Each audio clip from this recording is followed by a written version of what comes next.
Assalamualaikum warahmatullahi wabarakatuh. Kami dari kelas CS 2403A ingin membentangkan satu topik tentang konsep insan, iaitu kejadian manusia dari aspek agama dan juga falsafah. Nama saya Nur Syamimi Nadia binti Nur Hariza. Pertama sekali, apa itu manusia? Manusia merupakan makhluk istimewa dan unik yang wujud di muka bumi ini. Kenapa manusia dikatakan unik? Hal ini kerana dari segi kemampuan akal yang membezakan manusia daripada makhluk lain. Namun begitu, wujud fahaman berbeza berkaitan falsafah asal-usul kejadian manusia itu sendiri. Kajian demi kajian telah dilakukan oleh ahli-ahli falsafah bagi mencari jawapan kepada persoalan mengenai asal-usul manusia. Beralih pula kita kepada insan. Apakah yang dimaksudkan dengan insan? Sebenarnya insan banyak maksud. Antaranya, insan dihubungkan dengan keistimewaan sebagai khalifah, erti kata lain, pemikul amanah. Insan atau juga disebut manusia ialah makhluk istimewa kerana mereka boleh berfikir, menerima ilmu pengetahuan dan juga berkehendak. Setiap benda yang tidak berkehendak ataupun tidak menerima ilmu pengetahuan tidak dinamakan manusia. Allah menjadikan manusia dengan berbagai tujuan dan matlamat. Tanggungjawab ini sewajarnya dipikul oleh setiap manusia kerana kejadiannya yang Allah telah jadikan sempurna, iaitu memiliki rohani dan panca indera yang sempurna. Seperti yang kita tahu, kita sebagai umat Islam, manusia yang pertama yang dihidupkan ialah Nabi Adam. Dan Nabi Adam, proses kejadian Nabi Adam ini berlainan dengan proses kejadian manusia selepasnya. Pada peringkat pertama, dipanggil proses turab, di mana turab ialah pengumpulan tanah bumi dalam bentuk debu. Turab ni debu. Kemudian pada peringkat kedua, proses sulalah min tin, iaitu saripati tanah. Proses ini melibatkan penyaringan debu tanah bagi mendapat saripati tanah yang suci. Seterusnya, proses tin lazib, iaitu melekat, pencampuran saripati tanah dan saripati air, dan ia akan berlaku pengerasan dan pengeringan selama 40 tahun. Pada peringkat keempat ialah proses hama masnun. Hama masnun di mana penyebatian antara air dan juga tanah selama 40 tahun. Seterusnya, proses tanah keras, iaitu sel-sel kalfakar, iaitu pembentukan struktur keras umpama tembikar. Akhir sekali, terjadinya Nabi Adam melalui proses peniupan ruh, iaitu naf ar-ruh. Melalui proses ini, organ dan sistem lain akan berfungsi. Pertama sekali, saya ingin menerangkan tentang kejadian manusia dari aspek Islam. Kejadian manusia dari aspek Islam boleh dilihat dari surah Al-Mu'minun ayat 12 hingga 14. Manusia katakan berasal daripada tanah dan ruh di mana proses nutfah bermula. Nutfah bermaksud pencantuman air mani lelaki di dalam rahim wanita, iaitu pencantuman daripada ovum dan sperma, di mana berjuta-juta sperma lelaki, hanya satu sperma sahaja yang akan melekat di ovum itu. Sperma yang terkuat akan dapat memasuki ke dalam ovum wanita. Telah berlakunya proses nutfah, alaqah pula akan terbentuk. Alaqah dalam bahasa sains dinamakan embrio, di mana air mani yang telah masuk ke dalam rahim wanita akan membentuk segumpal darah. Pada 0 hingga 4 minggu, perkembangan embrio ialah semasa persenyawaan berlaku. Embrio akan bergerak melalui salur fallopian dan menempel di dinding uterus. Sistem saraf, saluran penghadaman, otak, telinga dan lengan mula terbentuk.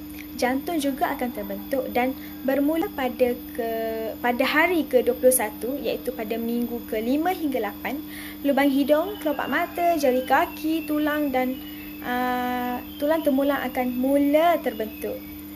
Jika ia adalah perempuan, ia akan membentuk ovari, dan jika ia lelaki, ia akan membentuk testis. Seterusnya, alaqah akan membentuk sepotong daging, iaitu mudghah. Dari mudghah tadi, iaitu sepotong daging, akan terbentuk pula tulang temulang yang dikenali sebagai izom. Pada izom itu lahman akan terbentuk. Lahman itu daging yang tumbuh menyeliputi tulang temulang. Pada ketika ini sudah terbentuk rupa manusia. Seterusnya, tulang temulang yang diseliputi atau ditumbuhi daging-daging akan bentuk janin. Selepas terbentuknya janin, roh akan ditiupkan untuk memberi nyawa kepada bayi sehinggalah berlakunya proses kelahiran. Menurut pandangan Islam, manusia diciptakan dan dihidupkan di muka bumi ini bertujuan untuk mengabdikan diri kepada Allah secara menyeluruh, merangkumi pelbagai aspek dan gerak kerja dalam kehidupan. Terdapat beberapa fitrah penciptaan manusia menurut agama Islam. Yang pertama, kehidupan beragama, iaitu menjadikan seseorang itu mempunyai kepercayaan kepada agama masing-masing. Contoh agama ialah Islam, agama Buddha, agama Hindu dan juga Kristian. Selain itu, memupuk perpaduan yang kukuh antara kaum dan pelbagai aktiviti bersama.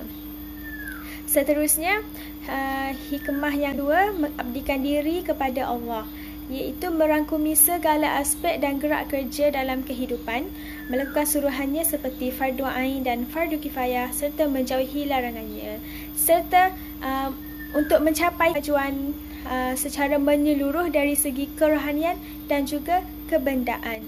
Fitrah penciptaan manusia dari aspek agama Islam yang terakhir ialah sebagai khalifah Allah di muka bumi ini.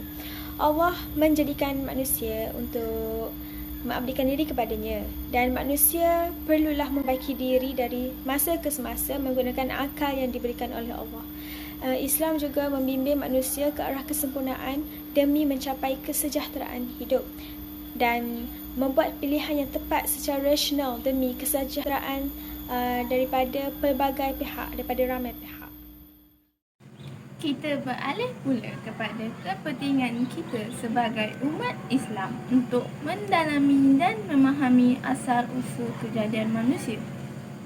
Antaranya adalah supaya kita dapat mewujudkan rasa kesedaran tentang keagungan dan kebesaran Allah SWT.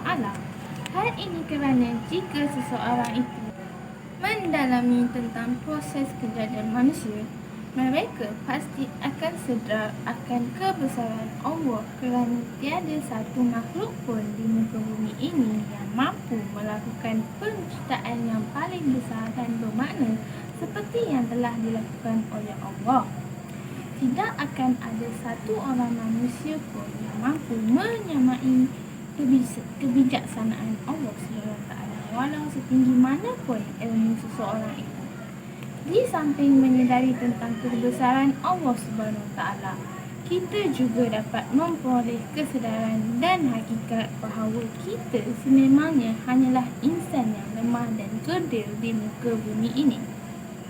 Walaupun kita telah dikurniakan akal fikiran yang membezakan kita dengan makhluk lain, hal ini dapat dibuktikan jika kita meluangkan masa untuk berfikir sejenak tentang nilai kita di dunia ini berbanding kejadian Allah yang lain. Walaupun manusia dikurniakan keunikan akal, harus sentiasa kita ingat bahawa nilai diri kita. Selain itu, ubun-ubun juga merupakan salah satu organ yang mempunyai keunikan tersendiri dan telah dibuktikan di dalam Al-Quran sebagai sebahagian otak manusia. Terdapat satu imbasan yang telah dilakukan ke atas otak manusia yang telah menunjukkan bahawa aktiviti otak yang sedang berdusta kelihatan sedikit berbeza dengan aktiviti otak orang yang sedang bercakap benar. Terdapat banyak kawasan yang unik di dalam otak yang terlibat di dalam pendustaan dan percakapan benar yang boleh diukur menggunakan kaedah magnetik, dan ubun-ubun merupakan salah satu daripada bahagian yang bertindak balas tersebut. Mengikut tafsiran Ibn Khaldun, ubun-ubun orang yang berdusta yang telah dinyatakan dalam ayat Al-Quran bermaksud ubun-ubun Abu Jahal yang telah menipu dalam percakapan dan perbuatannya. Di dalam konteks otak pula, bahagian yang dinamakan sebagai frontal lobe terletak di bawah ubun-ubun yang merupakan salah satu bahagian yang bertindak balas dalam pengesanan pendustaan semasa kajian dilakukan. Kita beralih pula kepada kepentingan kita sebagai umat Islam untuk mendalami dan memahami asal-usul kejadian manusia. Antaranya adalah supaya kita dapat mewujudkan rasa kesedaran tentang keagungan dan kebesaran Allah SWT. Hal ini kerana jika seseorang itu mendalami tentang proses kejadian manusia, mereka pasti akan sedar akan kebesaran Allah kerana tiada satu makhluk pun di muka bumi ini yang mampu melakukan penciptaan yang paling besar dan bermakna seperti yang telah dilakukan oleh Allah. Tidak akan ada satu orang manusia pun yang mampu menyamai kebijaksanaan Allah SWT walau setinggi mana pun ilmu seseorang itu. Di samping menyedari tentang kebesaran Allah SWT, kita juga dapat memperoleh kesedaran dan hakikat bahawa kita sememangnya hanyalah insan yang lemah dan kerdil di muka bumi ini. Walaupun kita telah dikurniakan akal fikiran yang membezakan kita dengan makhluk lain, hal ini dapat dibuktikan jika kita meluangkan masa untuk berfikir sejenak tentang nilai kita di dunia ini berbanding kejadian Allah yang lain. Walaupun manusia dikurniakan keunikan akal, harus sentiasa kita ingat bahawa nilai diri kita tidak akan ke mana jika kita hanya berdiam diri dan tidak menggunakan akal fikiran kita bersama wahyu dalam usaha membaiki. Saya akan meneruskan perbincangan mengenai proses kejadian manusia menurut agama lain selain agama Islam. Menurut pendapat agama Hindu, pada mulanya alam ini kosong, yang ada hanyalah Tuhan, dan sering disebut sebagai zaman dok tanhanan paran-paranan rawang anmu, yang bermaksud ketika itu belum ada apa-apa dan semuanya belum menentu. Namun dengan kuasa Tuhan telah mencipta unsur utama yang disebut sebagai Purusa, iaitu roh yang sebagai asas yang menghidupkan segala makhluk.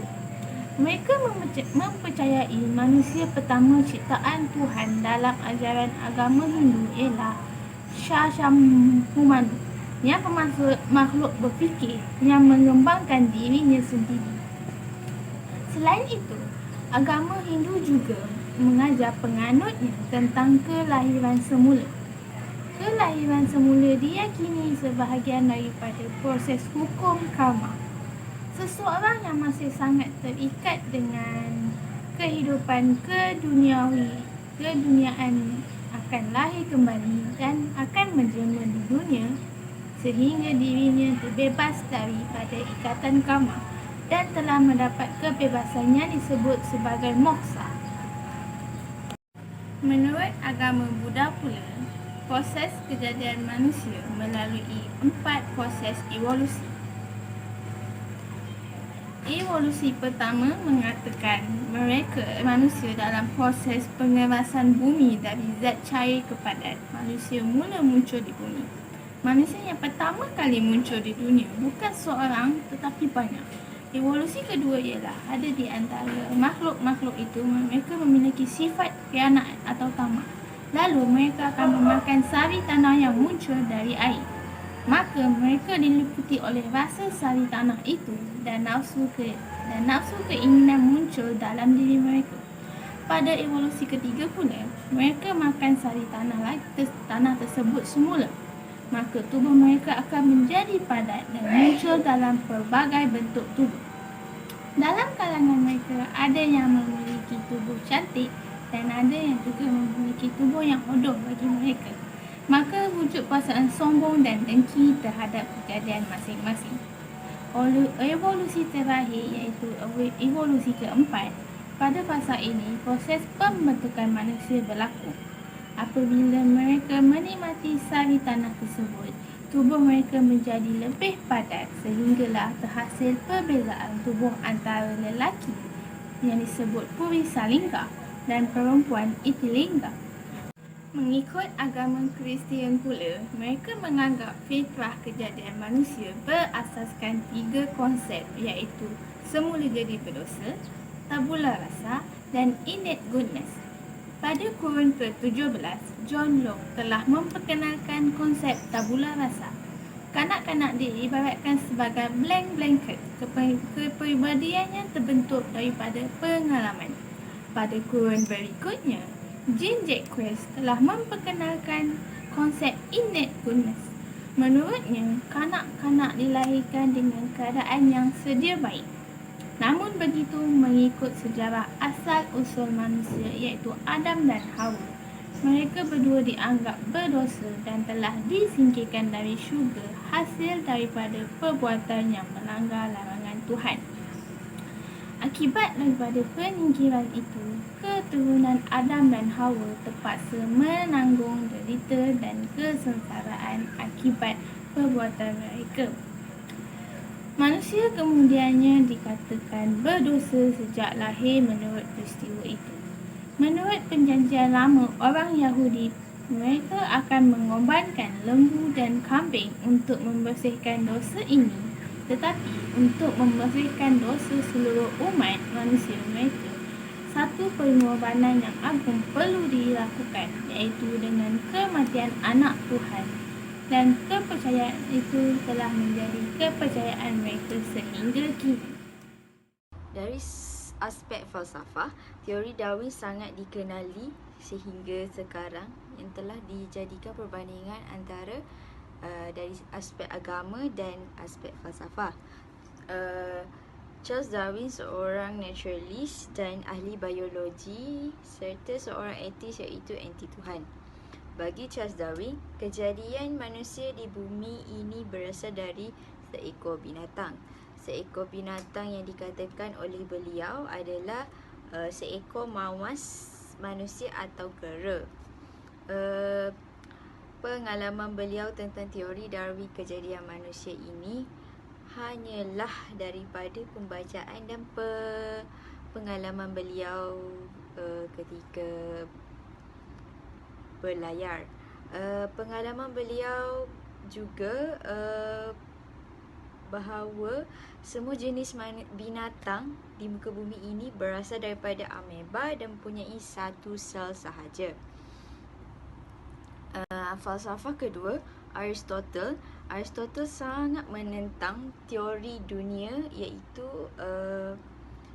teori dunia ideal kerana tidak mempunyai bukti secara empirikal. Bagi beliau hanya alam indera yang wujud iaitu dunia yang nyata. Aristotle juga merasakan bahawa manusia ini terangkum dalam semua aspek benda wujud iaitu benda keras, jamadah, hidup vegetatif iaitu tumbuhan dan vegetatif sensitif iaitu haiwan dan rasional. Bagi Aristotle juga, manusia hidup hanya untuk mencari kebahagiaan, kekayaan, kesenangan material, kemuliaan dan lain-lain, tetapi bukanlah kebahagiaan sejati. Pendapat falsafah ketiga ialah La Mettrie, iaitu seorang pakar perubatan dan ahli falsafah dari Perancis. Menurut beliau, manusia hanyalah sebuah mesin. La Mettrie juga terkenal dengan buku yang bertajuk Human Machine. Baginya, bahan tanpa jiwa boleh bergerak, tetapi jiwa tanpa bahan tidak mungkin bergerak. Baginya juga, manusia hanyalah bahan semata-mata dan juga atau material. Selain itu, bagi beliau manusia dan binatang tiada perbezaan. falsafah terakhir yang terkenal juga, Feuerbach. Menurut beliau,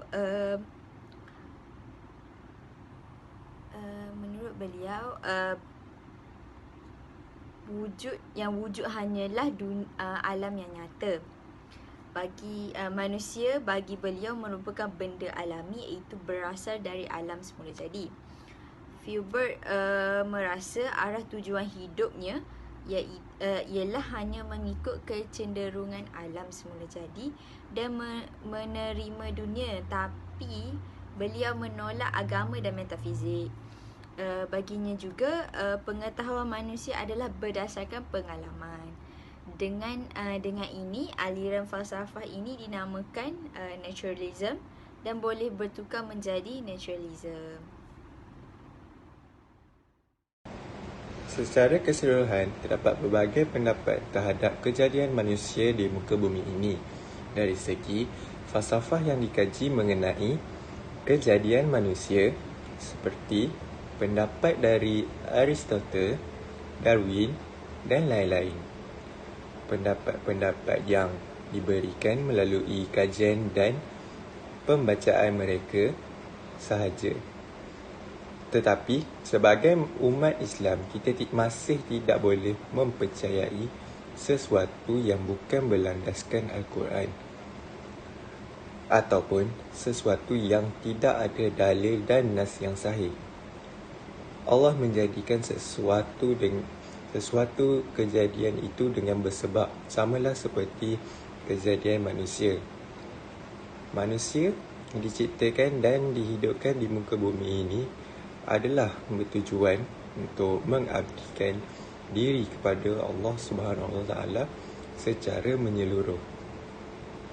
Selain itu, manusia diciptakan untuk menjadi khalifah di muka bumi ini yang berlandaskan syariat Allah, menjalankan setiap perintah atas hukumnya dan memperluaskan ajaran Islam. Masyarakat hari ini banyak terpesong kerana kurang mendalami Al-Quran dan antaranya ramai juga yang mengikuti ajaran sesat. Sebagai manusia yang telah dijadikan dan dilahirkan dalam Islam, kita perlulah mendalami Al-Quran supaya tidak terpengaruh dengan pendapat falsafah yang boleh menjadikan kita sesat.